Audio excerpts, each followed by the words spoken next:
800க்கும் மேற்பட்ட முறையில் 386 அப்பாவிகளையும் கொலை செய்திருக்கிறார். காசாவில் பலஸ்தீன இஸ்ரேல் ஆக்குபை பண்ண செட்டிலர்ஸ் ஏரியா தான் இப்ப இருக்கக்கூடிய டெல் அவீவ், ஹைஃபா எல்லாமே. அதை கொடுத்துருங்க. அப்ப அவங்களுக்கு ஒரு நாடு ஓட போட்டுருங்க, விஷயம் முடிஞ்சதுல. ஆனா ஒப்பந்தப்படி இந்த வரைக்கும் மக்களுக்கு எந்த சலுகை கிடைக்காம தான் இல்ல. ஒப்பந்தம் போட்டனா இப்ப ஏன் கொன்னீங்க? இப்ப இந்த கேள்வியே எல்லாருக்கும் புரியும். போர் சூழல், அமைதி சூழல், ரெண்டு பேருக்கும் இடையிலே ஒரு ஒப்பந்தம் நடந்திருக்கு. அப்ப இந்த ஒப்பந்தத்திற்கு பின்பு எப்படி தாக்க முடியும்? பெஞ்சமின் என்ன செய்யறாரு? இவர் லெட்டர் எழுதுறாரு, என்ன மன்னிச்சுடுங்க, நான் தெரியாம செஞ்சது. இதை விட கேவலம் என்ன இருக்கு? அப்ப சொல்லி இருக்கிறான், நான் 1.5 லட்சம் 2 லட்சம் பேரை காலி பண்ணியிருக்கான். அதுக்கப்புறம் அவரை மன்னிப்பு கொடுத்து அவர் இந்த நாட்டுடைய தலைவரா இருக்கன்னா அந்த நாடு எவ்வளவு கேவலமான ஒரு நாடு. சவுதி அரேபியாவை தூர தள்ளுங்க சார். சவுதி அரேபியால இப்போ சாராய கடையை ஓபன் பண்ணிட்டாங்க. ஹமாஸுடைய மூத்த தலைவர் ராயித் ஷாத் கொல்லப்பட்டிருக்கிறார். இதுக்கு பழி வாங்காம அவங்க விடும். இவரெல்லாம் பெரிய கோட் ஷூட் போட்ட நாகரிகம் அமெரிக்கா, யூரோப்பியர் வெக்கி தலை குனியக்கூடிய கேவலமான ஒரு சூழல் தான் நீங்க உலகம். இந்தியாவை பத்தி நீங்க யாராவது தப்பா என் தேசத்தை பத்தி குறைச்சா அவன்லாம் பெரிய நாகரிகம் சொன்னா வெக்கி தலை குனியும்.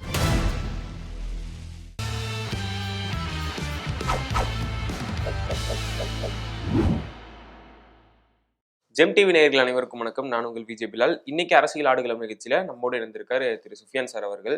காசால இப்ப போர் எந்த நிலையில போயிட்டு இருக்கு, ஹமாஸ் அடுத்த கட்ட நடவடிக்கை என்ன எடுத்திருக்காங்க, இஸ்ரேல் அவங்க சைட்ல இருந்து என்னெல்லாம் நடந்திருக்கு அப்படிங்கிறது எல்லாமே நம்ம இந்த வீடியோல பார்க்கலாம். சார் வணக்கம் சார். சொல்லுங்க பிலால். சார், காசால இப்போ வார் எந்த நிலையில போயிட்டு இருக்குது? இப்போ காசாவில் வார் நேரடியான தாக்குதல்களை எதுவும் நடக்கல. ஆனா பதட்டமும் போர் சூழலும் எந்த நேரம் என்ன நடக்கும் அப்படின்னு சொல்ல முடியாது. அதுக்கு ஒரு காரணம், சீஸ்ஃபயர் அக்ரிமெண்ட் இன்னும் முடிவுக்கு வரல. இன்னைக்கு முக்கியமாக நான் அதுக்கு முன்னாடி ஒரு செய்தியை சொல்லிட்டு இதனுடைய தொடர்ச்சி எப்படி இருக்குன்னு சுருக்கமா நீங்க சொல்ல போறேன். காசாவினுடைய மிக முக்கியமான கமாண்டர் ராயித் ஷாத் என்பவர் கொல்லப்பட்டு விட்டார் என்ற செய்தியை இஸ்ரேல் அபிஷியல் அனௌன்ஸ் பண்ணியிருக்கிறாங்க டெலிகிராம்ல. ராயித் ஷாத் அவர் ஒரு பலஸ்தீனவர், ரொம்ப வலிமையான காசாவின் தலைவர், பெரிய தலைவர். அவரை உளவு அமைப்புகளின் மூலம் திட்டமிட்டு தெளிவாக அவர் இருக்கிற இடத்த மார்க் பண்ணி காலி செஞ்சிருக்கிறாங்க. இது பெரிய கொதிநிலை ஏற்படுத்தி இருக்கிறது. ஒரு சீஸ் ஃபயர் அப்படின்னா ஒரு தலைவர் எப்படி கொள்ள முடியும்? ஒரு கேள்வி என்னன்னா, இரண்டு குழுக்களுக்கும் இடையே எந்த குழுவாக இருந்தாலும் போர் நிறுத்த ஒப்பந்தம், சமாதான ஒப்பந்தம் என்று சொன்னால் ஒருவரை ஒருவர் தாக்க முடியாது. அதுதானே உலக வரம்பு. ஆனால் 800 தாக்குதல்களை நடத்தியிருக்கிறார். 800 தாக்குதல்களை நடத்தியிருக்கிறது மட்டுமல்ல, இந்த சீஸ்ஃபயர் அக்டோபர் 10, நவம்பர் 10, டிசம்பர் இன்றைக்கு எத்தனாம் தேதி? இன்றைக்கு 15. 2 மாசத்திற்கு மேல் 65-66 நாட்கள் கடந்த பிறகும் இந்த சீஸ்ஃபயர் உலக தலைவர்களால் கெய்ரோவில் வடிவமைக்கப்பட்ட பின்பும் 800க்கும் மேற்பட்ட முறையில் 386 அப்பாவிகளையும் கொலை செய்திருக்கிறார். அப்பனா இன்னைக்கு ராயித் ஷாதுடைய படலை இத இஸ்ஸதீன், அதனுடைய இப்ப ஹமாஸுடைய ஆக்டிவ் தலைவராக இருக்கக்கூடிய இஸ்ஸதீன் அல்தீன், அவருக்கெல்லாம் ஒரு பெரிய கொதிநிலை ஏற்படுது. அப்போ நாம இப்போ அந்த கள நிலவரத்தை பார்க்கிற போது உண்மையிலேயே சர்வதேச செய்திகளும் காசா மேகசின்ல இருந்து நமக்கு கிடைத்த தகவல் இது அவங்க நம்பவே இல்லை. ஈரான் நம்பல, ஹமாஸ் நம்பல. ஆனா இது அமெரிக்காவுக்கு தனக்காக ஒரு உலகத்தில் ஒரு மேன்மை மிக்க தலைமையாக காட்டிக் கொள்வதற்கும், அமெரிக்கா தொடர்ந்து பணத்தை செலவு செய்வதற்கு தயாராக இல்லாமலும், மத்திய கிழக்கில் தன்னை டிபெண்ட் பண்ணி கொள்வதற்கு, சார்ந்து இருக்கிறதற்கு, தன்னை அவர்கள் தடுத்துக் கொள்வதற்கு ஒரு வியூகமாகத்தான் இந்த இதை வச்சிருக்கிறாங்க. இதற்கு தீர்வு வேற ஒண்ணுமே கிடையாதுங்க. 2 ஸ்டேட் சொல்யூஷன் மட்டும்தான். இதுதானா ஐநாவுடைய பிரகடனம். 1947-48 இஸ்ரேல் ஆக்குபை பண்ணிட்டாங்க. அப்ப 2 நாடு சரிப்பா, காசாவில் பலஸ்தீன இஸ்ரேல் ஆக்குபை பண்ண செட்டிலர்ஸ் ஏரியா தான் இப்ப எனக்கு இருக்கக்கூடிய டெல் அவீவ், ஹைஃபா எல்லாமே. அதை கொடுத்துருங்க. அப்ப அவங்களுக்கு ஒரு நாடு கோடை போட்டுருங்க, விஷயம் முடிஞ்சதில்ல.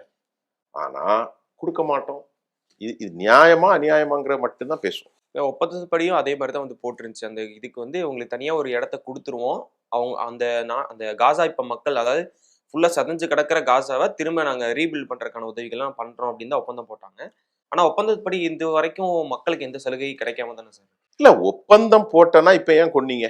800 தாக்குதல் நடத்திருக்கீங்க, ஸ்ட்ரைக், ஆர்பிஜி தாக்குதல்கள், ஏர் ஸ்ட்ரைக் நடத்திருக்கீங்க, குண்டு தாக்குதல்கள் நடந்திருக்கிறது, கன்ஃபயர் நடந்திருக்கிறது. இப்ப 800 தாக்குதல். இந்த 800 தாக்குதல்ல 386 அப்பாவி மக்கள், அதுல ஹமாஸ் இறந்திருப்பாங்க, பங்கர்களை குண்டு போட்டிருக்கீங்க. இது எப்படி சீஸ்ஃபயர்னு சொல்ல முடியும்? சீஸ்ஃபயர் இது எப்படி சீஸ்ஃபயர்? 2 குழுக்களுக்கு முன்னாடி சமாதானம் நடந்திருக்கு. இன்னைக்கு ராயித் ஷாது கொல்லப்பட்டிருக்கிறார்.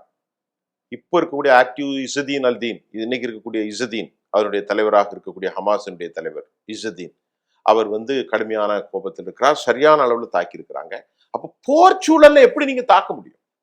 இதுங்க அப்ப போர், இப்ப இந்த கேள்வியே வந்து எல்லாருக்கும் புரியும். போர் சூழல், அமைதி சூழல், 2 பேருக்கும் இடையிலே வந்து ஒரு ஒப்பந்தம் நடந்திருக்கிறது. அப்ப இந்த ஒப்பந்தத்திற்கு பின்பு எப்படி தாக்க முடியும்? அப்ப ஒப்பந்தம் இல்லையே. 386 பேரை கொண்டிருக்கீங்க, 800 முறை தாக்குதல் நடத்திருக்கீங்க, முக்கியமான தலைவர் இன்னைக்கு குறிவைத்து தாத்திருக்கிறீர்கள், அகல மறுக்கிறீர்கள், ரஃபா கேட்ல எஸ்டாப்ளிஷ் பண்ணிருக்கீங்க, இன்னும் அவர்கள் தாக்கி கொண்டே இருக்கிறீர்கள். அப்படி என்னால் இது எப்படி எப்படி நடைமுறைக்கு வரும்? சார், இப்போ இஸ்ரேல் மேல, அதாவது நெதன்யாகு மேல வந்து குற்ற வழக்கு போட்டிருக்காங்கல்ல ஐநா சபையில இருந்து. சோ அந்த வழக்கு இப்ப எந்த நிலைமையில போயிட்டு இருக்கு? குற்ற வழக்குகள் இவர் மீது வந்து தென்னாப்பிரிக்கா போட்டிருக்கிற சிஜே, அதாவது justice, court of justice of international law, அவர் வந்து ஒரு எத்னிக் கிளென்சிங், அதாவது ஒரு genocide, he's a man of genocide, ethnic that a force have been, அவங்க வந்து இப்போ வந்து shall be continuously overcomer of moral code. இப்போ அவங்க அதை செஞ்சுக்கிட்டு தான் இருப்பாங்க, செய்யறாங்க. இதுக்கு முன்னாடி மனித இன படுகொலை செய்தது தான் அவர் மீது வந்து ப்ரூவ். கொல்லப்பட்டதெல்லாம் யாரு? அகதிகள். கொல்லப்பட்டதெல்லாம் சின்ன குழந்தைகள், 4 வயசு பிள்ளையும் கொன்னான். விரோதம். கொல்லுன்னு சொன்னான், பட்னி போட்டு சாவடின்னு சொன்னான் பெசலேல் சுமோட்ரிச். அவனை கொண்டு அழித்து ஃபுல்லா ரிவோக், அதாவது அதாவது டிஸ்பிளேஸ் பண்ணணும், அவங்க என்ஃபோர்ஸ் பண்ணி உள்ள வெளியே தள்ளணும். இதை வந்து உலக நாடுகள் அனைத்தும் கண்டிச்சு. அமெரிக்கா தான் எல்லாத்துக்கும் காரணம். அமெரிக்காவை தள்ளி அவ்வளவு நாடும், Canada, Australia, United kingdom, France, Germany, Italy, எல்லா நாடுகளும் கண்டிச்சது. அவனுக்குள்ள ஒரு ஈரம் இருந்துச்சு. ரொம்ப பாவம் அப்படி. நான் அவனுக்கு தெரியும், வரலாறு தெரியும், ரொம்ப பெரிய தவறை செஞ்சுட்டோன்னு. அப்ப இவ்வளவு பெரிய தவறை செஞ்சு, இவ்வளவு பெரிய அநியாயம் செஞ்ச பிறகு நீ வந்து உலக பிரயாணம் தான். அப்ப உன் மீது கேஸ் பெண்டிங். அவன் எங்க போகணும், எங்க போகக்கூடாதுங்கிறத அவரால் முடிவு செய்ய முடியல. பயந்து பயந்து தான் போறாரு. அமெரிக்காவினுடைய வந்து அமெரிக்காவுக்குள்ளே நியூயார்க்ல வந்து அவனை கைது பண்ணணும்னு அவங்களோட மேயர் சொல்லியிருக்காரு. மற்ற நாடுகளுக்கு அவர் போக முடியாது. எல்லா நாடுகளும் அந்த இன்டர்நேஷனல் கோர்ட் ஆஃப் ஜஸ்டிஸ்ல கையெழுத்து போட்ட எல்லா நாடுகளுக்கும் அவர் போக முடியாது. ஏன்னா அங்க கைது பண்ணி விடுவோம், ஒப்பந்தம் இருக்கிறது. அப்போ கேவலப்பட்ட லெவல்ல தானே நீ இருக்க. சரி, அது மட்டும் இல்லை, இவர் வந்து பெரிய ஊழல் வழக்குல சிக்கியிருக்கிறார். ஏராளமான நன்கொடைகளை பெற்றிருக்கீங்க. PM அலுவலகத்திலேருந்து பொதுச்சத்தை காவு கொண்டிருக்கீங்க. அமெரிக்காவுடைய president Donald Trump he wrote the letter to the யாரு பிரசிடென்ட் ஆஃப் யூஸ். அவர் கொஞ்சம் மன்னிச்சுக்கிடுங்க. ஏன்னு சொன்னா அவர் வந்து ரொம்ப கடுமையா அந்த நாட்டுக்காக உழைச்சாரு, ஈரான் போர்ல போட்டாரு. அவரை கொஞ்சம் மன்னிச்சு ஊழல் குட்டெல்லாம் விட்டுருங்க. அதுக்கப்புறம் அவர் என்ன சொல்றாரு, இதை நாங்க எடுக்க முடியாது, we won't take for any decision. நாங்க வந்து நெசட்ல will discussing on that issue, will take what they decide, we should follow. என்ன டிசைட் பண்ணுதோ அதைத்தான் நாங்க பண்ணணும், we have no right. யார் சொல்றா? பிரசிடென்ட் சொல்றாரு. அதுக்கப்புறம் இவன் என்ன செய்யறான், பெஞ்சமின் என்ன செய்யறாரு, இவர் லெட்டர் எழுதுறாரு, என்ன மன்னிச்சுடுங்க, நான் தெரியாம செஞ்சிருக்கேன். இதை விட கேவலம் என்ன இருக்கு? ஊழல் செஞ்சேன்னு ஒருத்தன் கன்ஃபர்ஸ் பண்றான், அதுக்கப்புறம் என்ன கேவலம் இருக்கு? அவன் நாட்டெல்லாம் எல்லாரும் பெருசா தான் நினைச்சுக்கிட்டு இருந்தோம். ஆனா இன்னைக்கு ரொம்பவே ஒரு கேவலப்பட்ட நாடுன்னு இப்பதான் தெரியுது. இந்தியாலாம் எவ்வளவு, நம்ம நாட்டுலலாம் ஒண்ணுமே கிடையாது. ஊழல் செய்து ஒருத்தன் வந்து deliberately he confessed their own guilty, I made a mistake. பொதுப்பணம் வந்து கிரப் பண்ணப்பட்டிருக்கிறது, சூறையாடப்பட்டிருக்கிறது, captured. அப்ப சொல்லி இருக்கிறான், நான் வந்து 1.5 லட்சம் 2 லட்சம் பேரை காலி பண்ணியிருக்கான். அதுக்கப்புறம் அவரை மன்னிப்பு கொடுத்து அவர் இந்த நாட்டினுடைய தலைவராக இருக்கன்னா அந்த நாடு எவ்வளவு கேவலமான ஒரு நாடு. அதான் நடக்குது. ஆனா இன்றைக்கு பொறுத்த இது எப்படின்னா, இப்ப உடனடியாக செய்ய வேண்டிய இந்த பாவ பரிகாரம் என்னவென்றால், இஸ்ரேல் ராணுவத்தை முழுமையாக அங்கிருந்து அப்புறப்படுத்தப்படும். அவ ரஃபாவில் உட்கார்ந்துட்டு இருக்காங்க. மஞ்சள் கோட்டை தாக்குகிறோம் என்று அவன் பொய் சொல்றது. தாக்க ஹமாஸ் தப்பு பண்ணாம இருக்காதுல்ல. ஹமாஸ் ஒரு ஒரு ஆயுத ஆயுத இயக்கம் தானே. ஹமாஸ் மஞ்சள் கோட்டை தாக்குவான், ஹமாஸே தாக்கியிருப்பான். அது ஒரு ஆயுத இயக்கம் தான். ஹமாஸ் ஆரம்பத்துல போய் மக்களை போய் அடிச்சது, டிஸ்பிளேஸ் பண்ணா நம்ம ஏத்துக்கிட முடியாதுல்ல. பொதுமக்களை அது யூத மக்களா இருக்கட்டும், இஸ்லாமிய மக்களா இருக்கு, உள்ளுக்குள்ள போய், அதாவது உங்களுக்கு ரைட் இருக்கு. You protect your nation. You depend your self. உங்களை காத்துக்கிடலாம், ப்ரொடெக்ட் பண்ணலாம், போர் செய்யலாம். அது உங்க ரைட். ஏன்னா நீ ஒரு போராளி கூட உன் நாட்டுக்காக, தேசத்திற்காக, விடுதலைக்காக போராடுகிறேன்னா பேசுங்க. யூத நாட்டை அக்டோபர் 7 உள்ள போய் சின்ன பிள்ளைகள் எல்லாம் கடத்திட்டு கொண்டு வர்றது, இதெல்லாம் நம்ம ஏத்துக்கிட முடியாது. அப்ப 2 பேருமே இவனுக்கு சமமாகத்தான் அவன் இருக்கிறான். அவன் கேட்டா நாங்க நாட்டுடைய போராளிகள். நான் நேற்று கொஞ்சம் முன்னாடி கூட ஒன்று சொல்லியிருந்தேன். இஸ்ரேலுடைய இன்டெலிஜென்ஸ் மிக முக்கியமான தலைவர் சொல்லியிருந்தார். அவர் ரொம்ப பொறுமையாகவும் இறைநம்பிக்கை அடிப்படையில் அவங்க மூவ் பண்றாங்க. இவர்களுக்கு ஒரு தெளிவான பாதை இல்லைன்னு சொல்லியிருந்தார். யாரு? மொசாத்தினுடைய முக்கிய தலைவர், யூரோப் யூனியனுடைய தலைவர் ரிட்டையர்ட் பண்ண சொல்லியிருந்தாரு. அவர்களுக்கு ஒரு ஆழமான புரிதல் இருக்கு, கொள்கை இருக்கு, தியாக மனப்பான்மை இருக்கு. இஸ்ரேலுடைய தலைவரே சொல்றாரு, மொசாத்தினுடைய முன்னாள் தலைவர். ஆனால் நம்ம நாட்டில் உள்ளவனுக்கு எவனுக்கு அந்த ஆழமான பார்வை இல்லை. ஆகவே அவர்களை நீங்கள் வெற்றி கொள்ளவே முடியாது என்று சொல்லியிருந்தார். வெற்றி கொள்ள முடியாதுங்கிறது இப்பவும் தெரியுதில்ல. இது பைத்தியக்காரமான ஒரு சிந்தனையை கொண்டு வரான். எப்படி கொண்டு வரான்னா, இருக்கிறவங்க எல்லாம் நிறைய பேரை சாகடிச்சுக்கிட்டே இருந்தா ஆட்கள் குறைஞ்சிரும். எப்படி குறையும்? சில அதிசயங்கள் நடக்கும் உலகத்துல. நீங்க ஒரு இனத்தை கருவறுத்து கொண்டே இருப்பீர்கள், அந்த இனம் பெருகி கொண்டே இருக்கும். ஆடு இருக்குங்க, ஆடு அறுத்து சாப்பிட்றவங்க எண்ணிக்கை அதிகரிக்குது. உலகம் முழுவதும் ஆட்டுக்கறி தான். ஆனா ஆடு அழிஞ்சு போச்சா? அது பெருக்கிட்டு தான் இருக்குது. பன்றியை யாரும் சாப்பிடுறது இல்லை. அது இனமா இருக்கா? நாய் இனமா இருக்கா? இல்லையே. அது மாதிரி நமக்கு தெரியாத சில அதிசயங்கள் இறையியல் தன்மையில நடக்கும். அப்படிதான் நடக்குது அந்த மண்ணுல. இவ்வளவு அழிவுக்கு அப்புறமும் அந்த சின்ன ஒண்ணும் இல்லாமல், வளம் இல்லாமல் அந்த மண்ணுல மக்கள் எப்படி வாழ்றான், அதை மறுபடியும் அழிச்சிருவேன்னு சொல்லி தான் 800 முறை இன்னைக்கு அவன் தாக்குதல் நடத்தி 204 சீஸ் அக்ரிமெண்ட், சீஸ் ஃபயர் வந்த பிறகும் தாக்குதல் நடத்தி இருக்கிறான்னா, அங்க எப்படி அமைதி வரும்? அங்க எப்படி அமைதி இருக்குன்னு நீங்க சொல்ல முடியும்? அங்க எப்படி சீஸ் ஃபயரை எக்ஸிக்யூட் பண்ணியிருக்கிறாங்க? நத்திங். அதனால அடுத்த கட்டம் உலக போர். அது நடக்கிறதுக்கு நான் நேத்து கூட ஒரு இதுல சொல்லியிருந்தேன். இந்த மண்ணு இதுதான் காரணமா அமையும். ஏன்னா இப்போ கொதிநிலை அரசியல்ல இவனுக்கு எதிராக எல்லாரும் உருவாயிடுறாங்க. சவுதி அரேபியாவை தூர தள்ளுங்க சார். சவுதி அரேபியால இப்போ சாராய கடையை ஓபன் பண்ணிட்டாங்க. யார் வேணாலும் குடிக்கலாம். அவங்க இப்ப வேற ஒரு நிலைக்கு போயிட்டாங்க. வேற ஒரு நிலைன்னா நாடை வளப்படுத்தணும். மத்திய கிழக்கு நாடு எப்படி மாறணும்? சவுதி அரேபியா, யுனைடெட் அரபு எமிரேட்ஸ் எல்லாம் அமெரிக்காவை போன்று, யூரோப் நாடுகளை போன்று பன்முனை புளூரிஸ்டிக் கல்ச்சரை உள்ள கொண்டு காஷிப்பு, அதாவது என்ன சொல்றது, அரட்டை அடிப்பது, அது என்னது, கேஷினோ, குடி, டிஸ்கோத்தை எல்லாம் கொண்டு நாட்டை வளப்படுத்துவதற்கு, குரூடுடைய தேவை குறைகிற போது தேசத்தை வளப்படுத்துவதற்கு ரியாத், ஜித்தா, இன்னும் பல இடங்கள்ல கேளிக்கையிலே கொண்டு போறாங்க. அவங்க போருக்கு வரமாட்டாங்க. இவனுக்கு வாழ்வாதார பிரச்சனை. யாருக்கு? பலஸ்தீனத்திற்கு அவனுடைய வாழ்வாதார பிரச்சனை. ஹிஸ்புல்லாவுக்கு அவனுக்கு அவன் நாட்டினுடைய பிரச்சனை. ஹவுதி அவனுக்கு இதெல்லாம் தேவையில்லை. அவன் கையில ஆயுதத்தை வச்சுட்டே அலைறான்.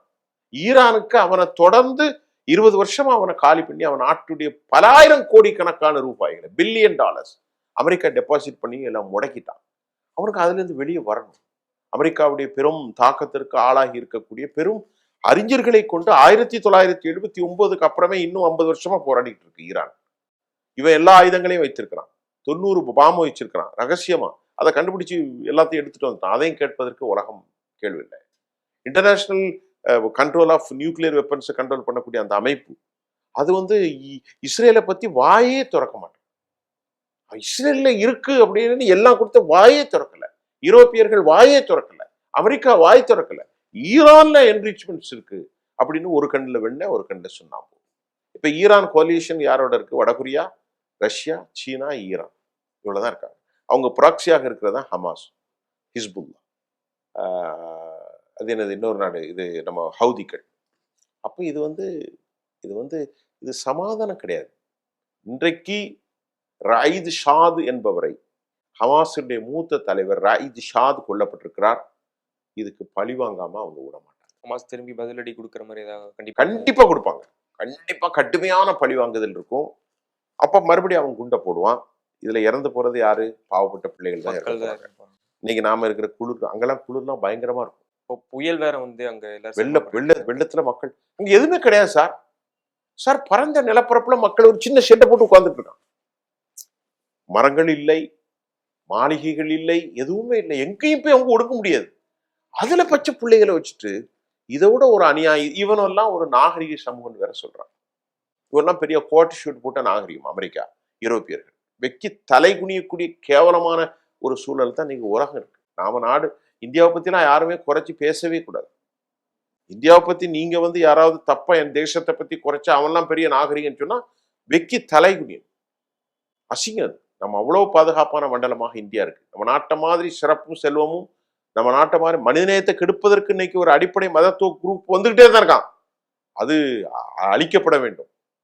ஏன்னா மனிதநேயமே இல்லை சார். அங்க பச்சில குழந்தைகளை தூக்கி வச்சிருக்கான். 36 மருத்துவமனையை அழிச்சிட்டாங்க. சாப்பிட்றதுக்கு 60 ட்ரக் தேவை, 600 ட்ரக் தேவை, 100 ட்ரக் தான் விட்டுட்டு இருக்கான். குண்டை போட்டுக்கிட்டே இருக்கான். 800 முறை சீஸ் ஃபயருக்கு அப்புறம் போடுறான். இதுக்கு முழுக்க முழுக்க இந்த போர் முடியவில்லை. சீஸ் ஃபயர் அக்ரிமெண்ட் எதுவுமே இல்லை. இன்னைக்கு ராயித் ஷாத் கொல்லப்பட்டதும் அடுத்து அவர்கள் திருப்பி தாக்குதல் நடத்துவார்கள். இன்னும் ஒரு 6 மாசத்தில் வேறு நிலை மாறலாம். நம்ம அதை பொறுத்திருந்து தான் பார்க்கணும். ஓகேங்க சார். நிறைய தகவல்களை எங்கள்கிட்ட வந்து பகிர்ந்தீங்க. பொறுத்திருந்து தான் பார்க்கணும். ஏன்னா இப்பவுமே வந்து போர் இது முடிய போறது இல்லை அப்படிங்கிறது தெரிஞ்சிருச்சு. இதுக்கப்புறமும் இந்த கொதிநிலை எப்படி போய்கிட்டே இருக்கும் அப்படின்னு. ஏன்னா போர் முடியலங்கிறக்காக தானே போர் நிறுத்த ஒப்பந்தத்துல முக்கியமான ஹமாஸ் தலைவரை கொண்டிருக்கான். ஆமாங்க சார். இது வந்து நாம நேயர்களுக்கு சொல்றோம். உலக நேரம் போர் அக்ரிமெண்ட் ஒன்றும் வேலைக்காகல, கொஞ்சம் குறைச்சிருக்கான். ஆனா கொண்டு இருக்கான். அமெரிக்கா என்ன சொல்லியிருக்கான்? குறைச்சி அப்படி வச்சுக்கோ, நீ போற போக்குல மெதுவா கொண்டுகிட்டே இரு. அப்படிதான் கணக்கு. ஆனா முன்னாடி அமெரிக்கா தலையிட்ட அளவுக்கு இப்போ வந்து தலையிடுறது இல்லை. அது மட்டும் நல்லா தெரியுது. இல்ல அமெரிக்கா தலையிடுறது இல்லைன்னா அமெரிக்காவுக்கு வந்து அவன் நாட்டில் இருக்கிற பிரச்சனை அவனுக்கு பெரிய பிரச்சனையா இருக்கு. தேர்தலில் தோத்து போயிட்டான். மத்திய கிழக்கை தாண்டிட்டு யூரோப் நாடுகளில் உக்ரைன் போற ஒன்றும் செய்ய முடியல. இன்னைக்கு இந்தியா போன்ற நாடுகளோட தனது விரிவாக்கத்தை ரஷ்யா அதிகரிக்கிறது. சீனாவுடைய பிரச்சனைகள் போய் கொண்டிருக்கிறது. ஆக ஈரானுடைய பிரச்சனை ஒரு பக்கம் போகுது. இது அவன் பார்த்த இதுக்கு அவனுக்கு லாபம் இல்லை. அமெரிக்காவை பொறுத்தவரை லாபம் எங்க இருக்கோ அங்கதான் போவான். அங்க போயிட்டு 200 ட்ரில்லியனை கொட்டிட்டு வந்துட்டான். யாரு? நம்ம இவர் பேர் என்னது? சவுதி அரேபியா மன்னர். எல்லா துறைகள்ல கொட்டுன்னு $1 trillion கொட்டார். அதை அவர் முக்கியமா இவனை பார்த்துக்கிட்டு இருப்பாரா? அப்ப அவன் நாட்டுல அட்வைஸ் பண்றான். நம்ம நாட்டுல எக்கனாமிக் டீல்ல போயிட்டு இருக்கு. we are going to recession. ஒரு மந்த நிலைக்கு போயிட்டு இருக்கு. டெபிட் உங்க நாட்டுடைய கடன் அதிகரிக்கிறது, வட்டி விகிதம் அதிகரிக்கின்றது, வேலை இழப்பு அதிகரிக்கின்றது, மெக்சிகன் இன்ஃபில்ட்ரேஷன் வெரி ஃபாஸ்டா இருக்கு, பல நாடுகளோட ஒப்பந்தங்கள் இல்லை, உள்நாட்டுடைய உற்பத்தி ரொம்ப தடையா இருக்கு. இது something today's tomorrow day after tomorrow something good happen. Can't predict exactly what will happen. அந்த நாட்டு சொல்றாங்க இன்னைக்கு இல்லாட்டா நாளைக்கு அமெரிக்கா ஒரு வறுமை நிலையை கொண்டு வரும், 100 வருஷம் கழிச்சு கூட வந்துடும். அப்படி ஒரு சூழ்நிலையில் மக்கள் டெமோக்ராட்ஸ் ப்ரோவா இருக்காங்க. அதனால தான் நியூயார்க்ல தோத்தாங்க. இதையெல்லாம் பார்த்து தான் இந்த போரை மட்டுப்படுத்தி விட்டால் தனக்கு டென்ஷன் வராது. தன்னுடைய பாரிய அழுத்தத்தை தனது கூட்டணிகளாக அரபுகள் சொல்ல மாட்டாங்க. அப்ப இவங்க மெதுவா நீ அடிச்சுக்கிட்டு ஓரளவுக்கு இதை கொண்டு வரணும்னு சொல்லிட்டு ஒரு காம்ப்ரமைஸ் அசோசியேஷன் தான் இது. வந்து இந்த ஹிடன் ப்ராஜெக்ட் இன் பிட்வீன் இஸ்ரேலுக்கும் அமெரிக்காவுக்கும் நடந்தது தான். அதனால தானே 800 முறை தாக்கியிருக்கான். அதனால தானே சீஸ் ஃபயர் நடக்கும்போது இன்னைக்கு ஒரு இயக்கத்தினுடைய தலைவனை கொள்றான். என்ன காரணத்துக்கு கொண்டான்? அவனும் கொல்லக்கூடாது, இவனும் கொல்லக்கூடாது. அப்படி என்றால் அது போர் நிறுத்த ஒப்பந்தம் அல்ல. அது தெளிவா தெரியுது. இதுதான் விஷயம்.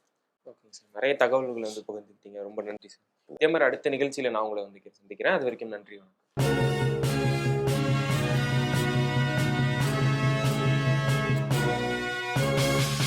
உடனுக்குடன் அப்டேட் தெரிந்து கொள்ள ஜெம் டிவி தமிழ் ஆப்பை இன்ஸ்டால் செய்யவும்.